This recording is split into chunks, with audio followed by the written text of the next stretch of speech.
in his Jay's chat, he said it was coincidence. Lies. Everybody go. Everybody go. Everybody go. Everybody go. Everybody go. Everybody go. Everybody go.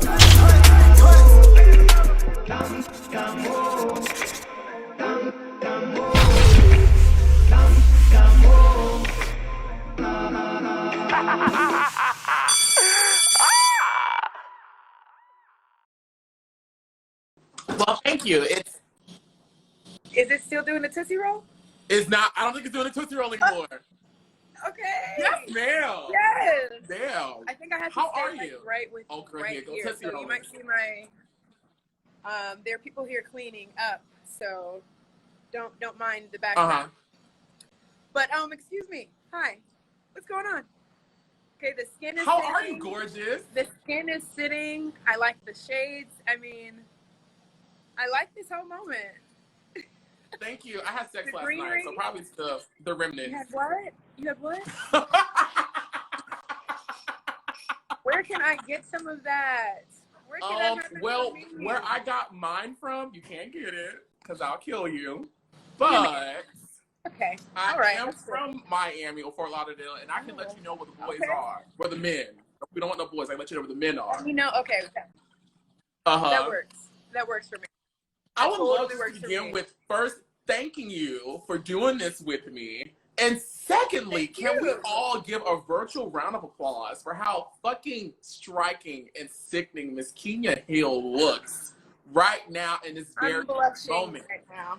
I'm look super blushing. And I mean, and granted, you were sickening back in the day when we saw you on Top Model, and then everything we saw you do after that. But girl, you are like, I really appreciate that. I really, really appreciate that. I've had a lot of transformation and growth since I've done the show. So I'm like, that's like, I'm not even the same person physically or spiritually or mentally, you know what I mean? Yeah. So I really appreciate that. But I don't know, I love getting older. Getting older is a thing. Someone had commented underneath Naima's video and was like, on YouTube, and was like, why is she acting so fake? That's not how she acts on the show. And I said, bitch, the show was filmed over 15 years ago. She's a whole different woman. These people have. I'm here. Yes, these people have freaking. It's very true, though. It's very true because they film us for 2 months straight, and then at the end of it, they just edit all the footage. So our show was not scripted or anything. They just film every single thing, and then they can mold you into whatever they want you to be. You know what I mean? So it might not be who you really are. In this whole process of like going live with the girls from the past show, I love talking to. Now, granted, I love all cycles. I've watched every cycle, every episode a bunch of times, but it's something about, I would say, seasons 1 through about 6/7. Really? No, 6. I'll stop at 6. Okay. I really wanted to go to 8. I really wanted to go to 8. Maybe 9. Okay, no, I'm gonna do it. Confidently say cycles 1 through 9.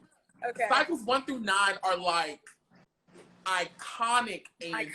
Like when I think of America's Next Top Model, you think of those cycles. And Keenyah Hill is definitely one of the iconic girls out of that batch of contestants. Oh, yes, ma'am. I was rewatching the cycle, and I was like, I think Keenyah was like Tyra's pick and the production's pick, and the girls were bothered by that. I mean, there's only so much I can really say right now, not because we're like in contract or anything, but a lot of girls are like my friends and stuff, and it's we all have our own like thing. We all have our little zhuzh. And the show was really political when you think about it. I mean, when you line up all the winners, it's a different race or a different size. Like, okay, now we need a petite girl. Now we need the Latino girl. Now we need the plus size redhead. Now we need, they're satisfying every demographic. So it's kind of like, there's only so much you can do. I went into the 4th season because when we filmed my season cycle 3 with Eva was airing, and we weren't allowed to watch TV. So I thought, I'm about to be the first Black winner of America's Next Top Model, having no knowledge that, you know, there was already their first Black winner. They were gonna have two of the same back to back. I mean, literally, if you line up all the winners, just take a look. It's TV. It's TV. It's TV. So. Yeah.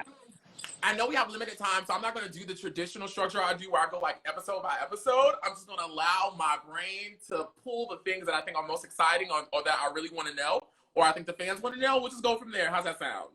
Let's go. Okay. And I need like juicy questions. I need juicy. Okay.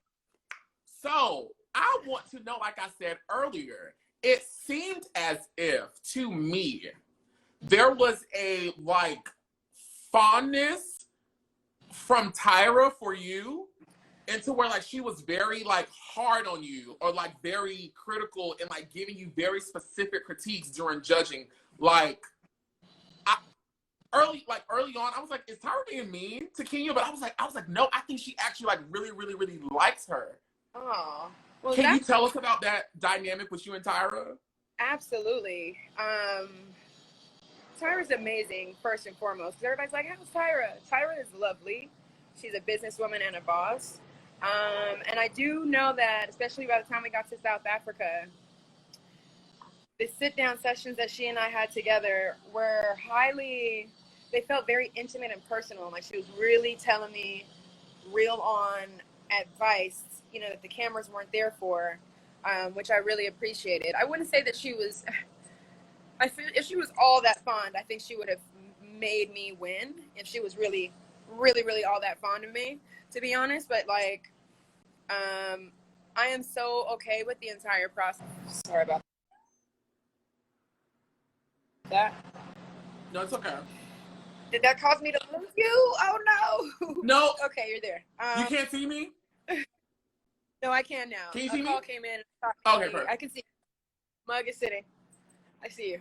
So, what was I saying about just Tyra and the whole like winning process? I really feel like, you know, I'm super grateful for just the experience alone.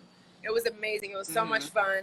I really don't think that Tyra was I was a favorite of hers or anything. I think I did my thing, but I don't necessarily think it was like extra favoritism or anything going on. Okay. How do you feel about where eventually the show started taking your story in regards to your weight and your physical appearance? Like, towards the end of the show, it got very heavy on Keenyah's fat. And I'm like, no, she's not.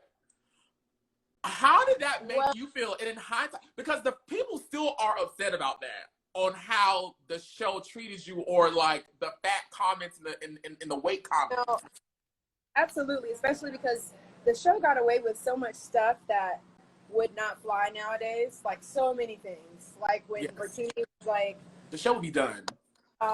Sexually abusing me on set in front of the camera. I'm going to get to that. I'm sorry? I said I'm going to get to that. What did you say? It cut out, babe. I'm going to ask about that. The sexual abuse thing. So, when it came down to the weight stuff, it's kind of trippy to like film an experience and then 2 months later go home and watch it and see the way they edit it, because it's a lot of things went down completely different in real life. And for one, I mean, I was 19 years old. I didn't know that I was a stress eater. So I absolutely did like gain a little bit of weight, but the way they stretched it out and played it out, I don't know how much weight they thought I was going to lose in a week, for real. You know what I mean? That's, in order to do a drastic weight loss like that, it would have to be you're really not eating healthy or something like that. So I don't know what they really expected.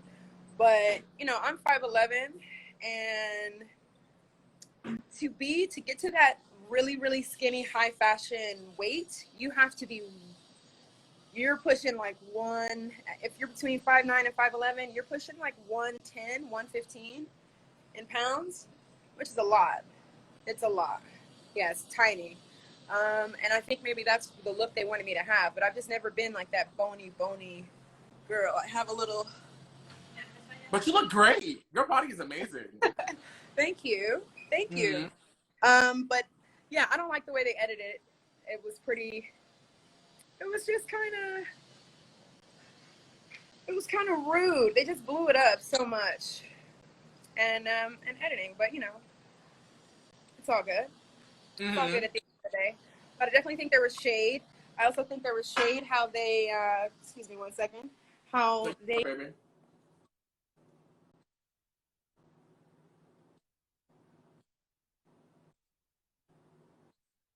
Sorry, it's a lot going on here. I'm about to have some friends over. Some friends just got in town, so it's...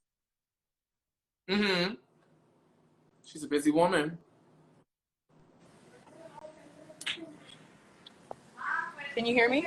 It's breaking in and out. Okay, is that better? Good. Sorry, this is a ghetto live, y'all. Sorry. No, it's fine. I love it. What was I saying? So about the... Sorry, I told him that I was doing something important over here. I'm living. I'm sorry, guys. This is great. No, I'm living. This is real life. This is a day in the life, okay? What are we talking about? No, I got it. I'm living. Yeah, but they also definitely tried it when they gave me gluttony for the 7 deadly sins. And then when we... But Jay said that was just coincidence. In his Jay's chat, he said it was coincidence. Lies. And then we get to Africa, and I'm the elephant of all the animals, baby. Can I at least get a giraffe or something? So that was a little shade. What would you have rather been? A giraffe? I think, yeah, gazelles are very sexy. A giraffe, a panther. Ooh, a panther. That one you would have been sick on me. Yeah, like come on. There are so many animals. But it's all good. Okay, so it's all good. We're in Africa, and now we're dealing with Keenyah and this idea of she's gaining weight, she needs to lose weight. And then we go into the next episode after that when Keenyah's excitement of being in Africa is called into question by the other girls as being obnoxious. How did that make you feel? And I talked to Naima last week on the live. I don't know if you've seen it, but she was like she took off for it. She was like, I understand why she was having that type of experience and joy when she was in Africa, because she is, of African descent. Like, you can see it. And so it is a thing to be back there. But people like Brittany, and even Naima back, how they edited it, all the other girls were kind of like, I don't want to hear Keenyah's fucking mouth. How did you feel watching that? Honestly, it doesn't surprise me. They wouldn't get it anyway. They wouldn't get it. You know what I'm saying? Like, in terms of culture and, where my ancestors are from, like where I'm really from, where we're all from, to be in Africa at that age, at 18, 19 years old, I had always wanted to go, but I did not think I was going to go that soon and with that kind of experience.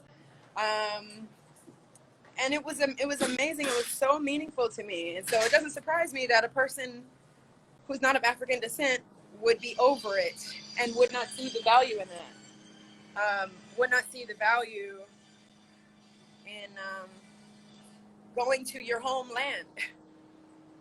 You know what I'm saying? I had the opportunity of going to Africa when I was 17, 18. It was my first time out of the country, and of course, first time in Africa, and I had a very similar experience. And I was the only Black guy in the group of in the cohort of 8 other, white people. And I had a very similar experience. I was just I was crying every day. I was just this, it feels great to be a part of the majority right now. Wow. Wow. Yeah, for sure. I mean, imagine going to the malls and the grocery stores and all the models in the windows are your color. Your and color. all the people walking, the complete opposite of here in America. Just like everyone. Like your people for real. And then on one of the challenges, they were in the back talking about welcome home, sister. Welcome home. I'm like, oh God, this is just too much. It was amazing. It was amazing. It was great. Great. And for people who haven't been to Africa, a lot of times, at least like in my experiences, and when I went over there, the Africans are so intrigued when they see African Americans come over there. Like they're intrigued at our skin, they're intrigued at our features, they're intrigued at our fashion. And for them, they feel like they're gaining like a brother or a sister. Is it me or is it? This is so horrible. Your connection is messing up. I think mine is okay this time around. No. Okay. Is it fixed now? Okay, I think we're back. I think we're back. Still sounds like AOL startup.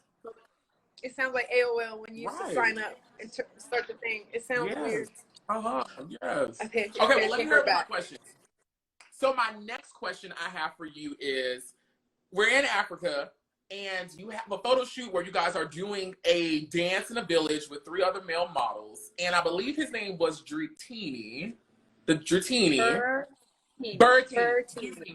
I'm sorry, Bertini. And you had an interaction with him. Tell us about that experience. What did we not see?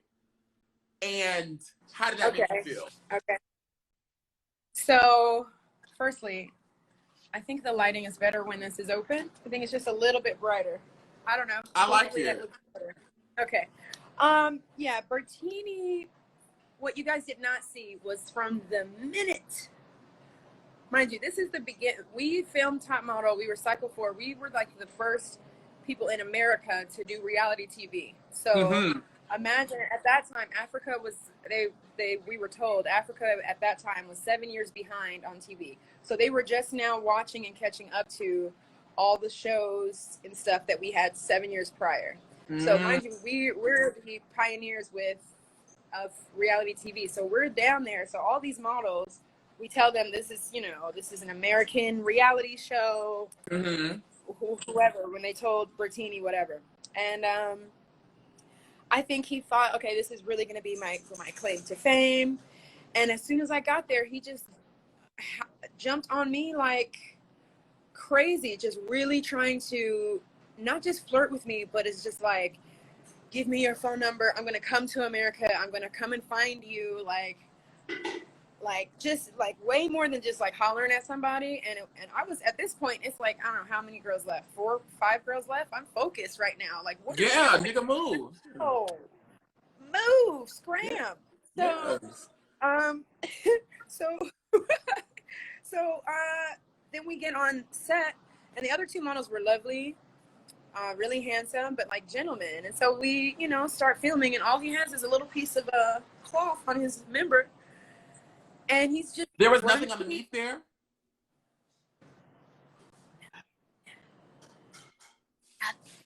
Nada. Okay, tell me more. Just a little piece of loincloth dangling in the wind. Okay, so he is moaning and groaning and getting like an erection on the shoot. If you look at the picture, he's so much closer to me than the other 2 guys. Go ahead back and pull it up. And so at that point, I feel like I was getting raped in front of everybody. And now I can't even focus. Y'all done told me I gained weight. I'm trying to suck it in as much as I can. I got your balls over here on me. Can you back up? Scrotum. Not scrotum. Scrotum. That was scrotum. Awful. Scrotum. So I did what I thought I thought in that moment, I'm going to do what Tyra would do. What would Tyra do? She would be a boss. She would stand up for herself, and she wouldn't allow this to go on any further. So I stopped the shoot. Oh, I was not probably even wanting to face that way. Do you see the hands? And the, get into it. Show the picture closer on the screen for the children. And it's cloth. for the scrotum. Cloth and scrotum. In Africa. In Africa. Okay. That's gonna be my new word for that organ. I'm just gonna start calling it scrotum. Right. Nigga, It was horrible, man. And then how about this?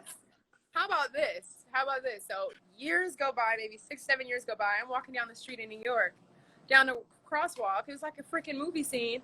I see Bertini, same hair, same everything. And he's like, Keenyah. He's like, you made me famous in Africa. He's famous now for the scrotum rub. Nigga. Yes.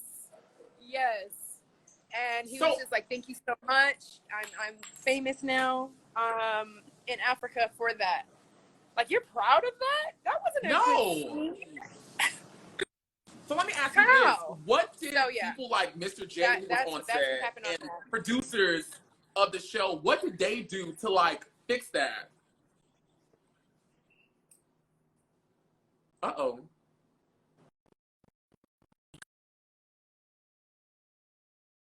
Oh no! Miss Keenyah, come back!